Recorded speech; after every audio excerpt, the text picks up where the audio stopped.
What's happening, folks? Back with another reaction, back with some more Thomas Dolby, as well as, a coaster that stuck to my teacup. And we're continuing with Aliens Ate My Buick, 1988, and the next track is it My Brain is Like a Sieve? I think it's My Brain. Yes, My Brain is Like a Sieve.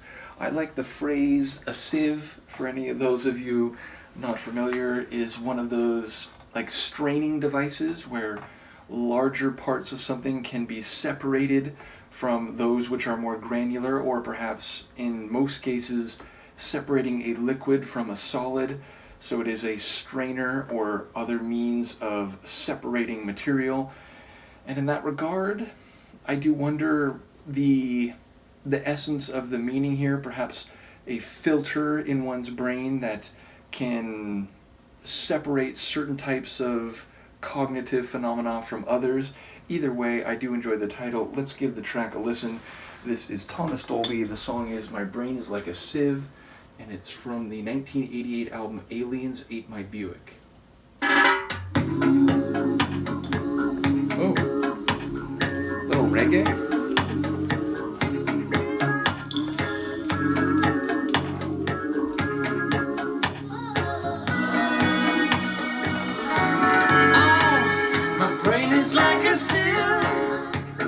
Sometimes it's easier to forget all the bad things you did to me, you did to me.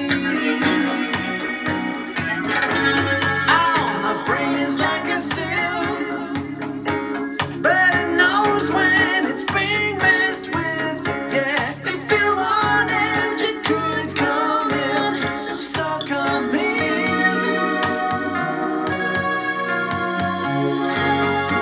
You said you loved me, and you told me you cared,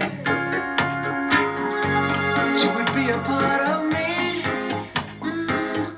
you would always be there. Did you really mean to hurt me? No, I think you only meant to tease, but it's hard to remember.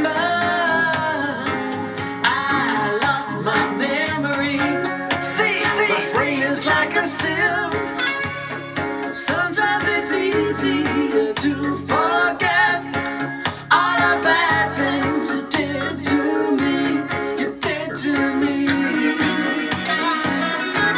Oh, my brain is like a sieve, but it knows when it's being messed with. If you wanted, you could come in, so come in.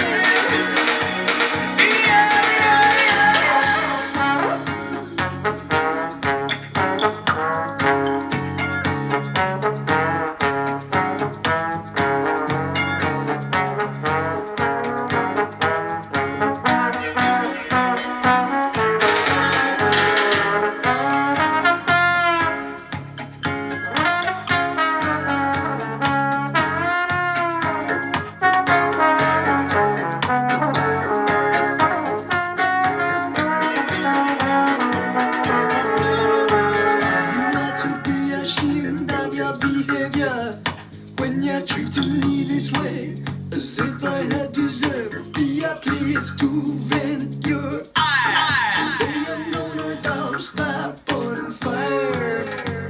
We make a crucial team for a dying world, and style is a word I never even heard in your vocabulary. A victim of a murder mystery.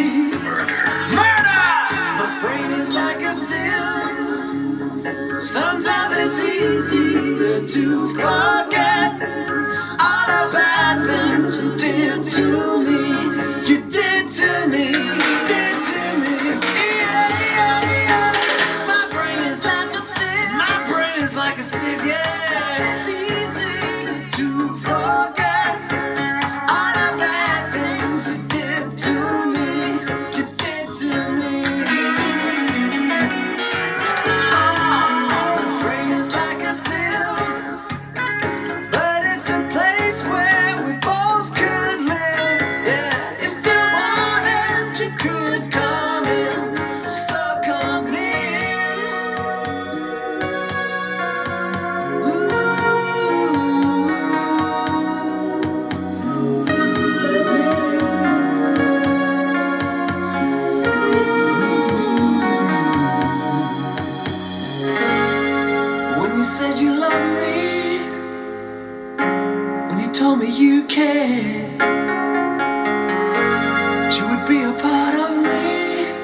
hard to remember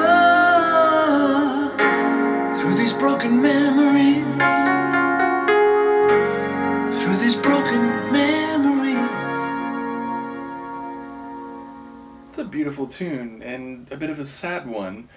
Indeed, if I'm reading the lyrics right, it's about a couple that have broken up, and the narrator, and seemingly the woman too. I mean, I didn't really key in on it until the second half of the track, but I think there was a female vocal in there, and if I had to guess, she's representing the woman in the song. Like, it's a second voice, both literally and narratively, and in that regard, maybe they're thinking and feeling the same things, that what the other person promised isn't quite what happened, and still they both seem to be thinking that the other person didn't really mean to hurt them, but that is the way things turned out. And yeah, so as far as I read it, it's the idea of the disparity between these promises or these ideas that they had at the beginning, and then the way reality turned out to be more complicated and problematic. But either way, I very much enjoy the reggae stylings, indefinitely. These are not words I want. Undoubtedly, I think that's what I'm looking for, a reggae track, but at the same time, a bit of a, like, ballad, like a mellow reggae ballad, somewhere in that semantic territory. And I enjoy definitely the reggae keys, but also some guitar, which had a bluesy soul type of vibe to it. And then again, the overall feeling had a bit of a, like, you know, pop ballad feel as well. So definitely a bit of a mixture of a few stylistic genres. And the vocals I enjoyed. I mean, Dolby's vocals, very good, and the other vocal, which again I didn't really pick up on. I think it was probably there from the beginning, but I didn't really notice it until, I don't know, maybe like 65% into the track. But yeah, she hit the emotion of the track well too. But yeah, again, I'm a big fan of reggae, so this is, I would say, maybe more on the, like, pop end of that spectrum, but undoubtedly rhythmically and sonically a reggae track. So yeah, a bit unexpected, but I enjoyed it. And I guess the idea with the title, and you know, we hear that phrase throughout the track, is he's saying, like, he can separate the bad things, the way he's been mistreated, and again, if both sides are feeling the same thing, then maybe she would say the same, from the good parts of their memory and experience. And he even seems to be leaving open the possibility that, like, hey, I can forget all the bad things that you did, or all the harsh treatment or the unpleasant treatment that I had at your hands, and we could still live in there. Like, we could still live in my brain. Now, maybe that just means in terms of memories, even though he's, like, distinguishing it from these broken memories, I think the phrase was. So yeah, I guess the idea is that he can actually separate the good from the bad and still focus on the good and still hold on to this other person, even if not literally, but through remembering the good times, and that can be separate. So it's like, yeah, I know the hurt's there, I know things went bad and it wasn't as I would have wished, but I can actually filter that away from the good experiences and the good memories. So yeah, that's what I take on the title of the track. Luca, why do you have to be extra adorable right when I go to finish a video?